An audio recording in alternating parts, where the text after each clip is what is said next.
Howdy howdy everyone, and welcome back to Adventures in Enneagram, episode 3! Woohoo!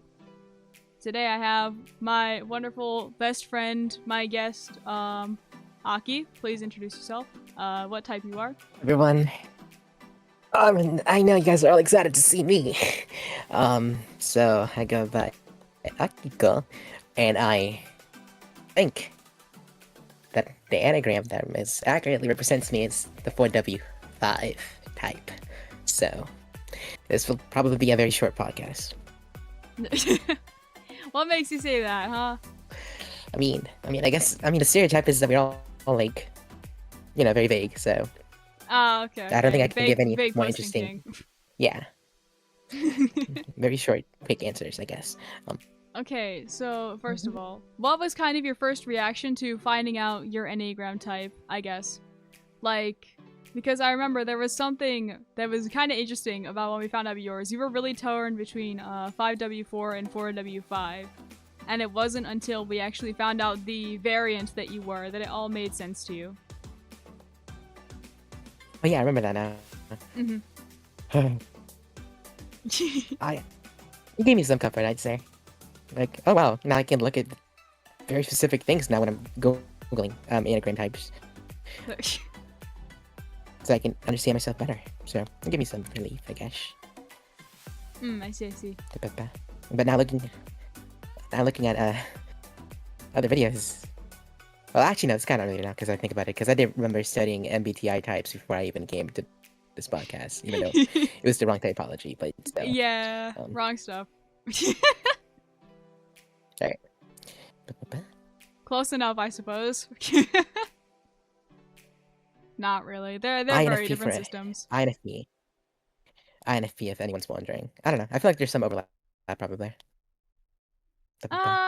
Some, but I feel like they're two very different systems. Alright. Like, the way I see it, it's like the MBTI is like, oh, how you behave at the moment, versus like Enneagram is like how you and your fundamental worldview came to be. That's kind of how I see the difference. Yeah, I agree with that. Because the big thing about the Enneagram is it really wants to focus on like how you arrived at the conclusion and how you got to like where you are now. As for MBTI, it's just like, here's your behaviors, rank it. Like, and then there's the Enneagram where it's just like, okay, so we're gonna delve into your childhood trauma now. We're gonna talk about your struggles. It's like your childhood wound was. No, that was how I felt when we were doing a studying session earlier, actually. Especially when it got to the parents part. I related a lot to it, so. Yeah, because you guys don't know, we literally had to like go over some stuff because he couldn't remember some things. So we had to do like a quick little study session before, like a little refresher before he came on here.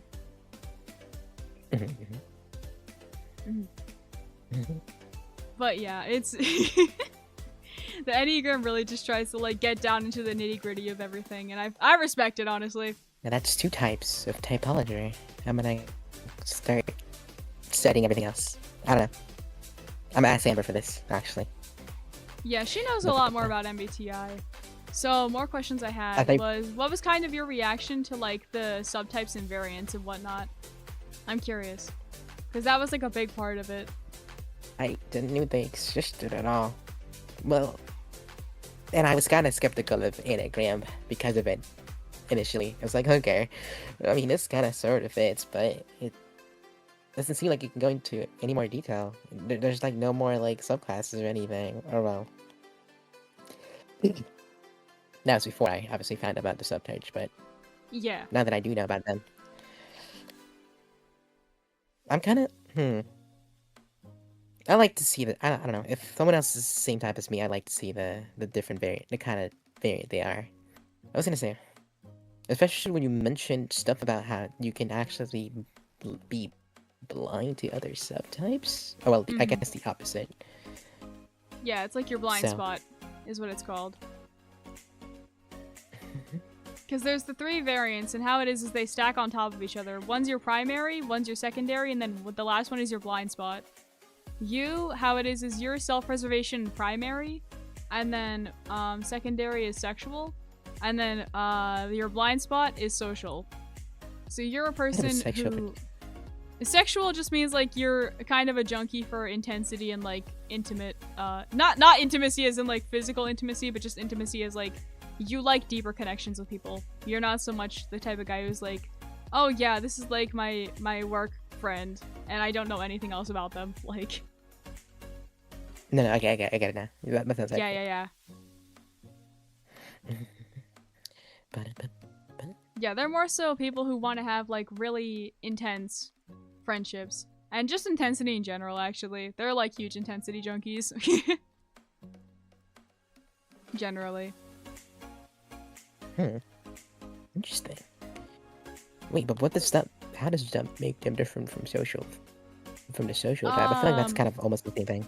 No, social are more their whole driving factor is like they want to be liked by people.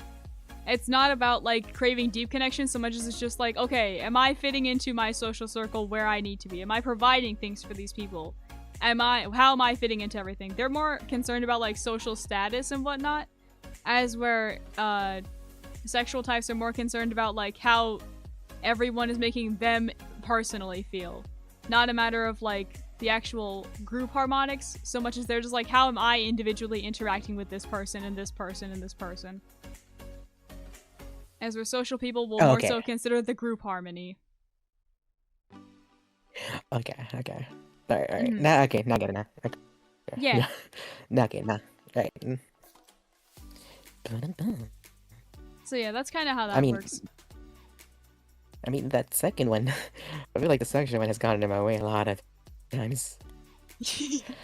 That's why it's your blind spot. Wait, didn't you say my social was the blind spot? Yeah, I said that. No, but I was talking about the sexual one. Oh, really? I could have sworn we literally said that, like... We said that was... What? No, I mean... No, I know... No, it is established that my blind spot is the social one.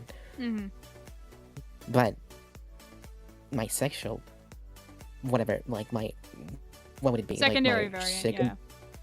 My secondary / function or whatever, that's the kind of thing that causes some inconveniences in my life.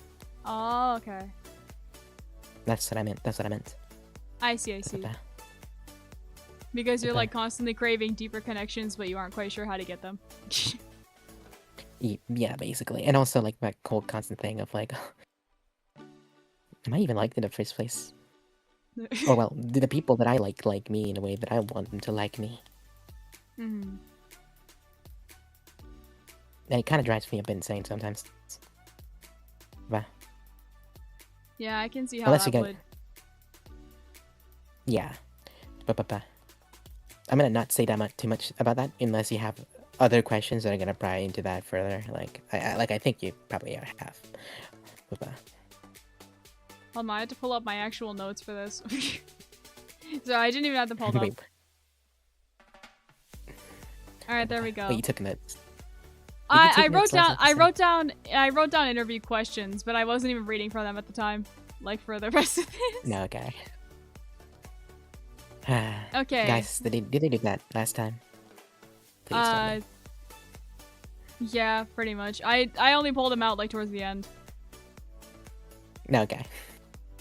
But they never. Okay. Well, right. Listen. That's just like the ball doesn't get rolling, you know? Then I gotta provoke things. You would think that would be your first course of action, but no. It's your last thing. Hey, we don't question it. If it works, it works. And it happened to work last time. So, you know how it is. Alright, just make it work this time.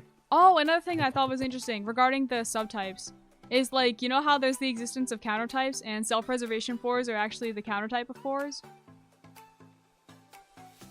And that's I kind of vaguely recall that. Go on. Yeah.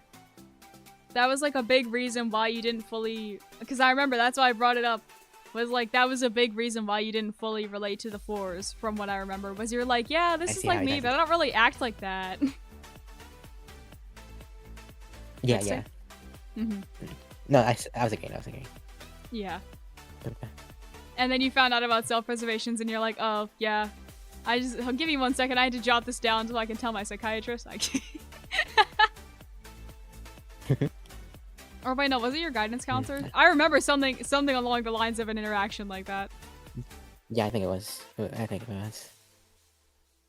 Mm-hmm. I mean, nothing much happened after that, but I won't let it die. So I'll probably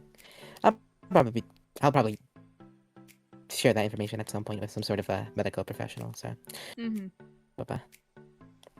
Right, go on. But yeah, I remember that was like a big thing for you when we found out about like you being a 4, because you were like really torn between 4 and 5 for a long time, because you're like, there's some aspects of 4 that like you were basically saying like, yeah, you feel like a 4, but you don't act like a 4, so you clearly can't be that. But then you were like looking at 5s and you're like, yeah, but that doesn't fully fit either. Now we found out about self-preservation force and it's like, yup, that's it. That's it. That's the explanation. Alrighty.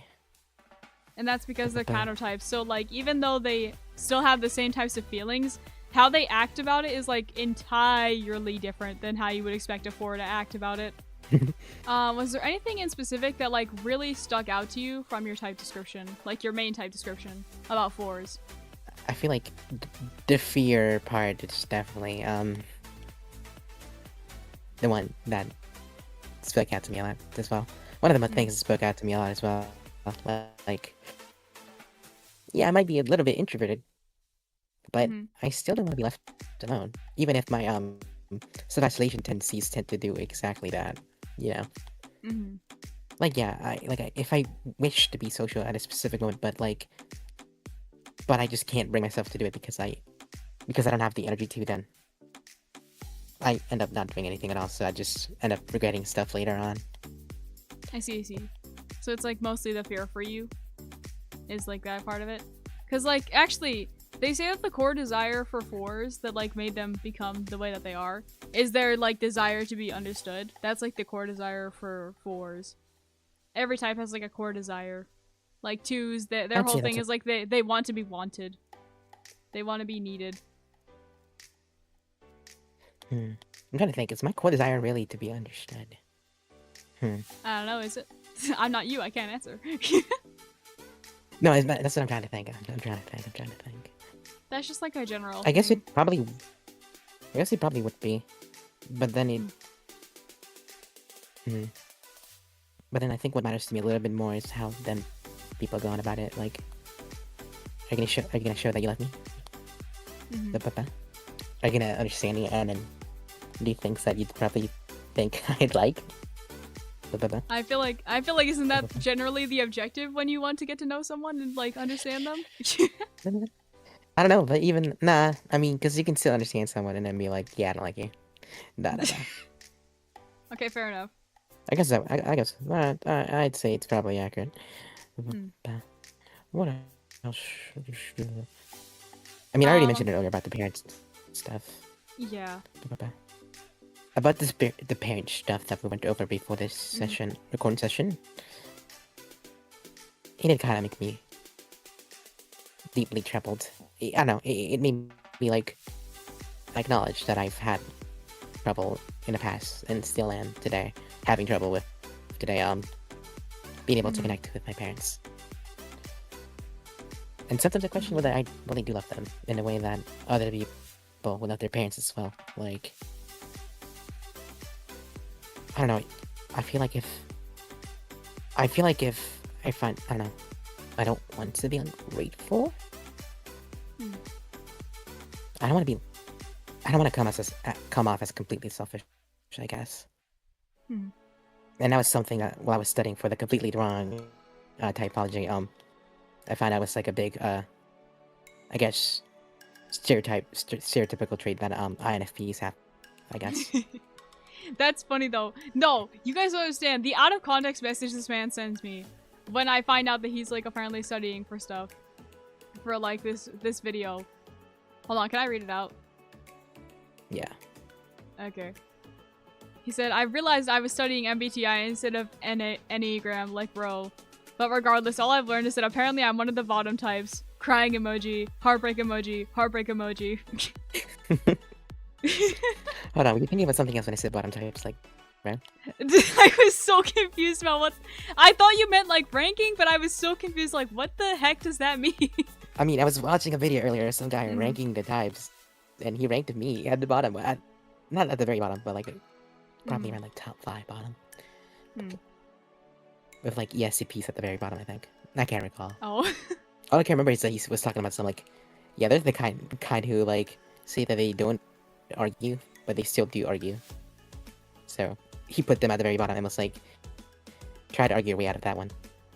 ESCPs or whatever. So he was just like trolling, but yeah, I love that. I love that video. All right, what was your next question? My next question was actually, since you've learned about your own and you've learned kind of, at least one of your friends, the one girl that you kept trying to ask me about with the MBTI stuff with her, I'm curious, how has this kind of impacted your relationships with others? Like getting to know yours, getting to know other people's, all that stuff. How has that kind of impacted your bonds with other people? And how you interact with them? I feel like Or at I've least what you've become a little bit more perceptive about their actions.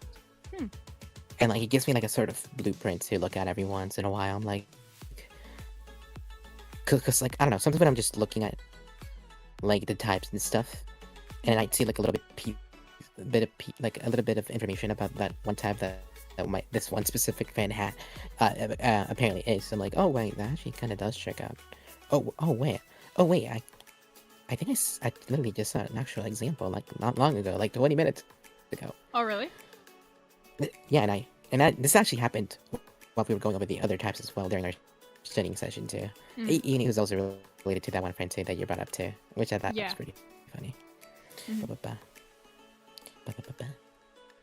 So I'd say, I don't know, it made me feel a little bit better about myself, about the way that I understood others, and so it allows me to like more. It gives me it made me like a bit more confident in terms of like, if they like need help or something, I could be like, oh, I can give you advice that is a little bit more tailored to you actually, because I know how you would. Like I know, because then I can be like, I can probably predict what you do if I told you the specific, if I like gave you the specific advice. So let me Your see if I next can line give you will advice. be. Basically, so, I'd say it's been useful. That's nice. I'm glad. Of course, I can't really keep track of like all of the types that all of my friends are, so sometimes I forget. Have there ever been moments that you've become like more consciously aware of like how you're doing that, or like what's going on internally as you're like doing something?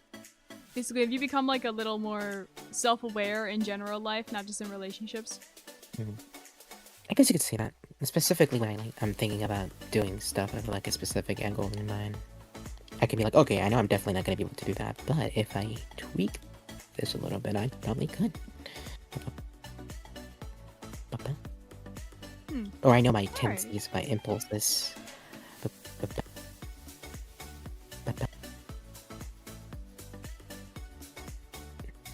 It gives me a more grounded sense of self. I'm curious. Was there anything that as I was like reading to you that you were like, wait, everyone else doesn't do that? Or at least like isn't conscious of it? Because like I'll only ever know what it's like to be me, and you'll only ever know what it's like to be you. But as I'm like reading these things, and it's just like, yeah, 4 specifically do blah blah blah blah XYZ, and you're just like, wait, that's not normal? Was there anything like that for you?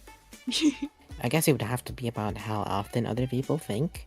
Like, specifically when you're talking about like, oh, these types like to be, they have like a bad tendency to like, what's the right word? Maladaptive daydreaming or whatever. Yeah, like get lost in their own. And this is the kind of, and this is the kind of stuff they daydream about. Everyone does it, right? To a certain extent. Although I feel like sometimes it gets in the way of my life, so I just end up not doing a lot of productive things. And it also kind of leaves me unable to be social in a way, because I just end up not saying anything. Because like, when I think about doing something, all I'll end up doing is just, okay, I'm gonna just imagine how that would be if I did that, and then not do anything at all. One thing I thought was interesting is that we're actually both counter types. Fun fact of the day. What, you're a socialite? Yes. Okay. No, but I feel like you said someone else in your family was also Enneagram, but they were no. Was it your dad? Was it your dad? My dad's a sexual 1, so close enough. Okay, whatever. No, it's funny. Everyone else in my household is actually like a sexual subtype, but I'm not, and that's my blind spot. Sexual is my blind spot, and then everyone else that's their primary, and I find it funny. It was a setup, bro. Now it was a setup.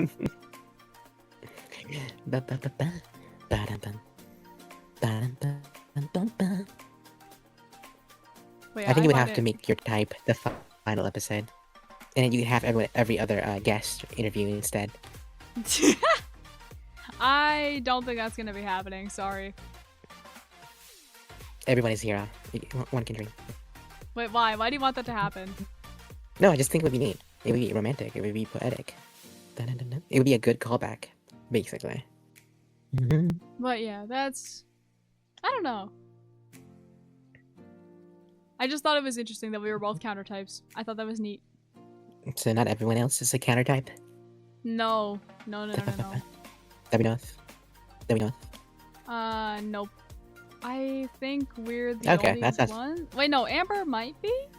Wait, no, I'm pretty sure she isn't, actually. I don't know what she is. She doesn't even know what she is. Come on now. Like... I was gonna say that too. Sorry, Amber. You're catching strays when you're off at camp. Yeah, exactly. Wait, so is being like a countertype really that rare, or? Yeah, it's actually pretty rare. And actually, fun fact, did you know that the 2 rarest Enneagram types are actually 4 and 8? So we are the rarest of the rare. Which makes it a curse, bro. This makes it a curse. It's funny. Hey, you say curse, I call it fate.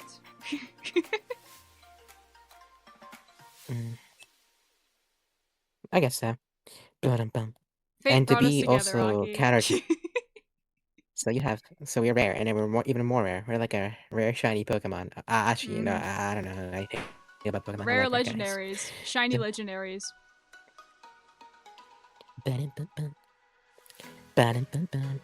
I'll be signing autographs backstage after this is over. I mean, hey, you At least get if I famous become enough, you famous, probably technically. could. I was to say. I was gonna say, if I become famous, technically my signature should be a lot worth.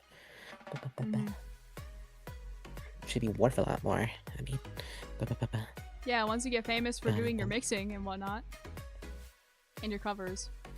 No, that won't get me far. Well, the mixing, I mean. But it will get you money. Technically, the stereotype is that fours are what generally artistic, right? Yes. And they tend to be aligned to music as well. I feel like, to be specific. So like, falling into the stereotype. if they weren't to be falling into that stereotype, what would they do instead? Or did they just die in a bud? They just die. Generally, they are very artistic individuals, or at least very creative individuals. Like if you're 4, but you're not if you're a 4, but you're not any of those things. artistic, it's probably... That's so tough Well, to imagine, because I've I've only ever... No, Aki, you don't understand. Yesterday, I guess you'll find out when the video comes out if you ever choose to watch that with your 10-second attention span. But... But, Lyric, we were talking about, like, our friends' Enneagram types, and then Lyric was just like, oh yeah, Aki's just got the autism type. Bro! Yeah, they actually said that! Hold on, is the podcast posted? Alright, when are you gonna post it? I need to watch that, bro. There's no way I'm letting that slide. I'm gonna clip that specific moment, and I'm just gonna spam it in her DMs. Spam it in their DMs, the fact that they just are like, oh yeah, Akiko's got the autism type. I can't do anything similar to them because I don't know what the 9 type is. It says they were a 9W2 or a 9W1. 9W1. I might be wrong. They can only be... Okay, how it works is you can only be the numbers that are directly next to it. That's the only ones that can be your wing. So for a 4, you could only be a 3-wing or a 5-wing. For a 9, you could only be an 8-wing or a 1-wing. Okay, yeah, you did mention that once I think about Yeah. it. Okay, alright. That makes sense, Fun fact, my mom didn't even know that for the long time. She kept saying she was a 9W5, and I'm like, Mom, that's not a thing. That's not a thing. LARPer woman. Or a LARPer. LARPer. LARPer monster. LARP's a whore. Alright, go on. monster. LARP monster. She's going up the stairs of LARP. Even as the stairs never end. You can climbing, my friend. This one's for you. His name is not on the internet. Oh, wait, hold on, cut it out. Just flip it out. This one's for you. What's your name on? What's bro's name on Discord? Hold on, I'm trying to find it. He goes by Polecat. Polecat. This one's for you, Polecat. Alright. Oh my gosh. Bum, bum, bum. Okay, so Lyric call me autistic. Are force the only type like that, or are there other? That are like autism, or? Yeah, like are 6s and 5s as well. I would say Like probably the 5s. 5s are definitely also an autism type. Like, I don't want to sound like I'm stereotyping here. I swear I'm not. But, like, I've never met a 5 who was not autistic. No offense. Don't worry, guys. I'm not autistic. Okay? We can talk. We all are. That's not a single person here that is. Every person I've interviewed for this podcast has autism. I have autism. You have autism. Lyric has autism. Polecat has autism. Every single one. Wait a minute, so you know my parents' Enneagram types. Do you have any speculations on what your parents might be? If you want to get into that. If not, I can cut this out. I have no idea, by the way. I'd have a better chance at guessing what the MBTI type they are. I see. But not Enneagram at all. Like, I'd have to actually study the Enneagram for a bit, and then make a reasonable conclusion after making certain assessments. I'd say as of now, so. Wait, Yeah, how do you get people... your parents? How do you? What? Now it's just quick question. How do you even figure out your parents? Do you ask them to take like a test or something, or do you just do it yourself? That's how I did it. Oh, okay. And then my mom actually didn't believe my dad's results. She thought he was lying. Her exact words, I think that's how he sees himself. But no, he was correct. That is actually his type. And I had to tell her that. And I had to explain, like, oh yeah, that's because of, like, this specific subtype and whatnot. And she's like, oh, I see now. And I was, like, reading to my dad, and he was just like, oh, yeah, that's actually, like, how I feel and all that stuff.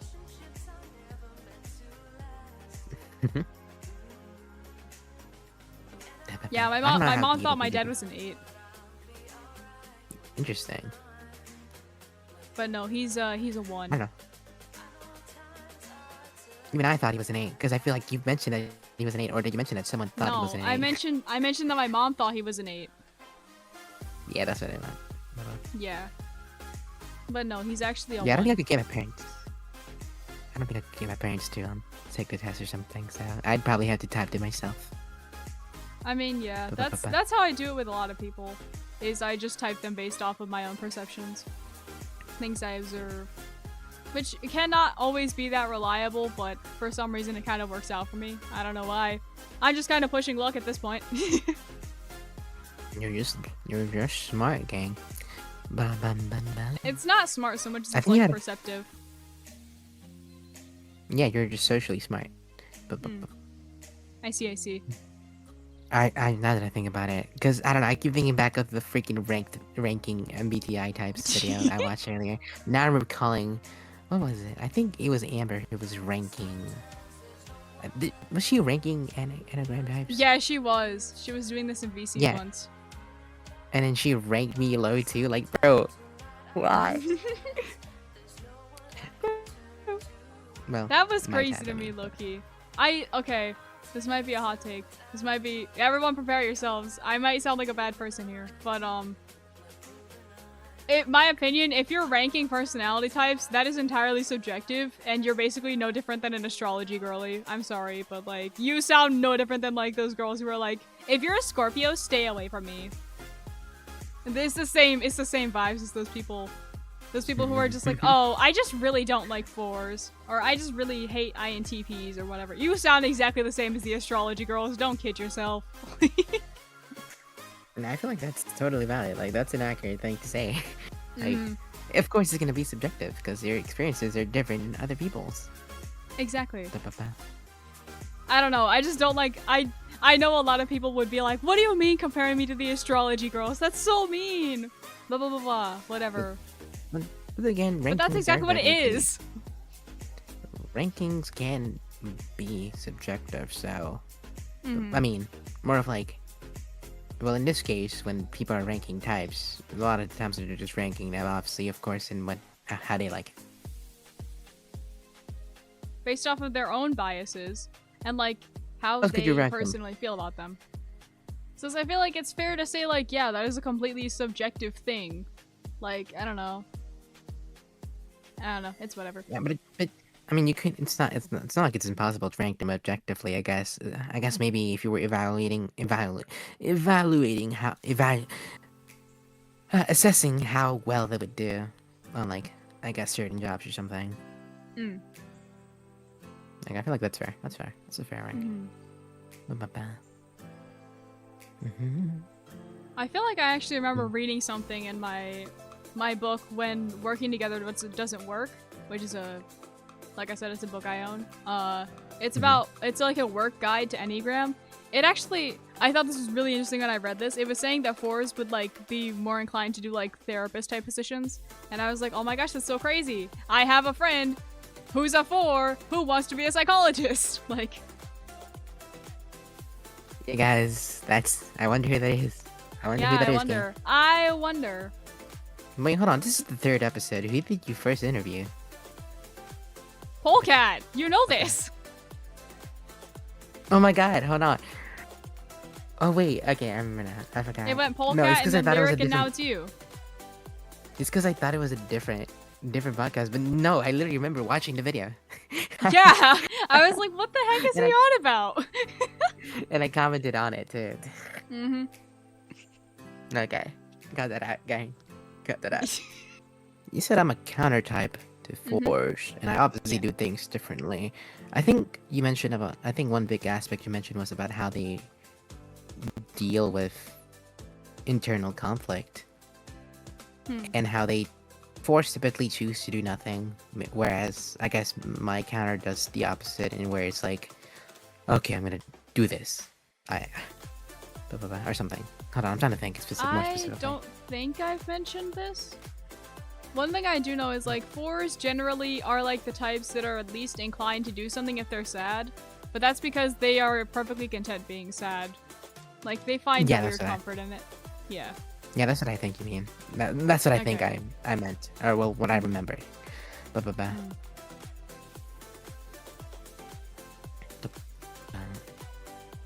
are other aspects too. I think. Oh, you think. What are those other aspects? It's like how specifically they go about, like, their feelings. Because, like, self-preservation 4s are more inclined to be like you, where they like vague post and like don't really go into detail about like information about themselves. As we're like, most 4s will be like, okay guys, you've known me for 6 months, I'm gonna be venting 24/7 now. Like, that's a big thing with social 4s actually. That encapsulates the difference, like, perfectly. Because we both do know about another 4 who does vent a lot. He does use the vent channel for its purpose. Yeah. A lot. Even if you go back and then like 20 minutes later and then you see everything gone. Like that got redacted a lot more than the Epstein files, but whatever.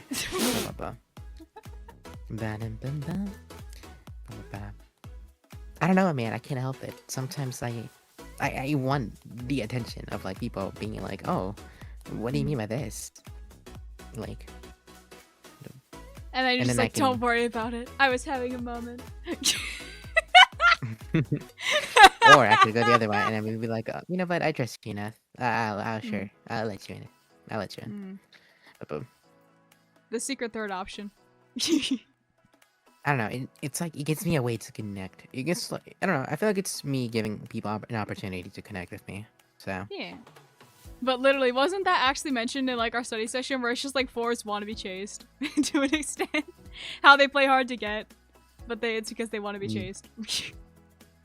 Yes, I want you to talk to me. I want you. I mean, it's if you look at my status right now, I think on Discord. I mean, you'd probably. Yeah, I'll have to screenshot that, put it in the video. I've been feeling like making. I don't know. I feel like recently I find myself putting similar sentiments as my Discord status. Yeah, I noticed. You really love me. Make me your number one. Only think about me. Oh, well, actually, not to that extent, but you know, still put me above everyone else. Give me all your care. You can imagine that's probably not helpful in the dating pool. Probably not. No, because we live in a generation where everyone does that. Oh my gosh. Suddenly everyone's a 4, I guess. Suddenly everyone's a 4. Oh wow, would you look at that? They all spawned in. I don't know. I feel like, well, today I've had some feelings about who I am. And I don't know. I did find myself to be a little bit sad about the kind of type of person I am, I guess. As indicated by these typology methods. So I would like to know if it's... I mean, I'm not really gonna do anything with this information, but I don't know. I don't know. I'm a bit curious. Obviously, people can change with time, so... Hence, there's like is a it whole 9 entirely levels of possible to development. be... Yeah, like, how common is it for people to completely... I don't know, I guess be like the opposite type, I guess. Or like the... Okay. That's not quite how that works. You do have one core type that you develop in childhood and you remain that your entire life. However, there is like... You have 2 arrows that you go into. One when you're in stress and one when you're in like security. Like, security is in like you're comfortable being vulnerable and all that stuff. Like basically when you're more developed. And that's kind of how it is. Where it's like you tend to appear more like another type, but you're still the same type. You just have now taken on some like good qualities of the other number. So you're just basically locked into that one forever. Yeah, but like it's... But you are, but it's also like not as... I don't know, the whole thing is very fluid, if that makes sense. There's a lot of room for growth.